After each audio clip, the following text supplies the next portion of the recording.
Welcome to our channel. Today we how to log into nTask Project Management easy tutorial step by step clearly. Open your web browser. In the address bar, type www.ntaskmanager.com. Press the enter key to go to the nTask website. Once the page loads, look for the login button at the top right corner. Click on the login button. You will be directed to the login page. Here, enter your registered email address in the first field. Next, input your password in the second field. If you wish to stay logged in, check the box that says Remember Me. After verifying your credentials, click the Login button. Wait a moment as nTask processes your information. Once logged in, you will be taken to your project dashboard. If you encounter an issue, double-check your email and password. If you've forgotten your password, click on the Forgot Password link. Follow the prompts to reset your password.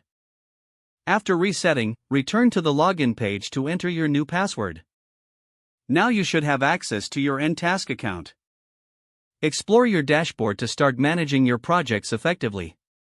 If the page does not load, refresh the browser or try again in a private or incognito window. Make sure you are using the correct email address, then retype it carefully to avoid small typos.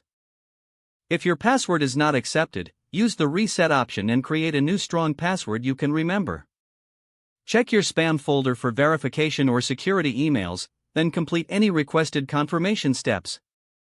Enable two-factor authentication if available to improve account security and reduce unauthorized access risk. After signing in, review your profile details so your contact information and settings are accurate and current. If you see an error message, note it down and try again after restarting your device and internet connection. Log out when you finish, especially on shared devices, to keep your account and payment information secure. If the page does not load, refresh the browser or try again in a private or incognito window. Make sure you are using the correct email address, then retype it carefully to avoid small typos. If your password is not accepted, use the reset option and create a new strong password you can remember. Don't forget to like this video and subscribe to our channel for more step-by-step tech guides.